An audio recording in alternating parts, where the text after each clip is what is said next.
ಬೆಳ್ಳಾರಿ ಜಿಲ್ಲೆಯ ರೈತರಿಗೆ ನಮಸ್ಕಾರ.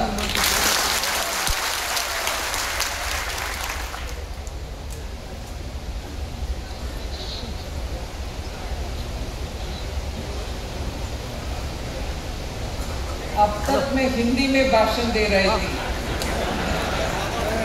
मगर मुझे मन में टेम्पटेशन है इधर थोड़ा तेलुगु ट्राई करूं. आपको समझ में आएगा? Telugu is all right.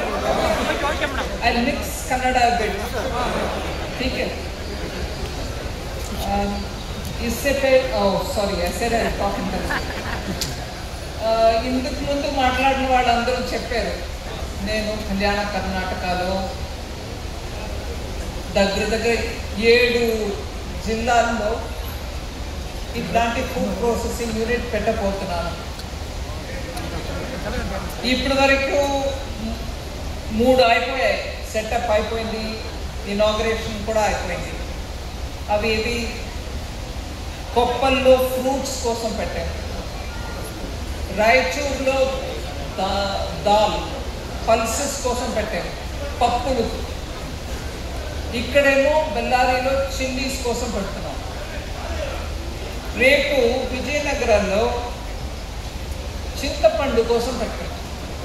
ఇట్లాగా ప్రతి జిల్లాలో వాళ్ళ పంటకి తక్కినట్టు అక్కడ రైతులకు మంచిగా వాళ్ళ ఇన్కమ్ ఇంకా పెరగడానికి వీలుగా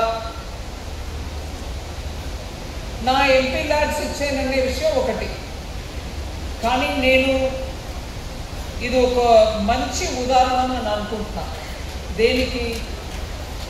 కేంద్ర ప్రభుత్వం, రాష్ట్ర ప్రభుత్వం, జిల్లా అధికారులు, అది కాకుండా ఐటీసీ లాంటి పెద్ద ప్రైవేట్ సంస్థ అందరూ కలిసికట్టుగా వచ్చి ఇక్కడ ఏ రకంగా ఇబ్బంది ఎవరికూ లేకుండా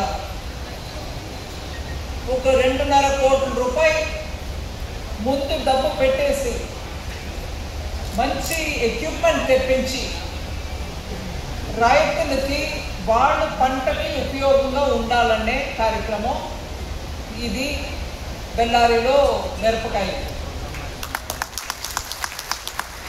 పర్వాలేదు, నా తెలుగు మీకు అర్థం అవుతుంది. అందువల్ల ఈ ప్రోగ్రాంకి ముందుగా పబ్లిక్ మీటింగ్కి ఉన్నటువంటి మర్యాదలు చెల్లించాలి కాబట్టి ఈ సిరుగొప్ప అసెంబ్లీ కాన్స్టిట్యుయెన్సీ ఎమ్మెల్యే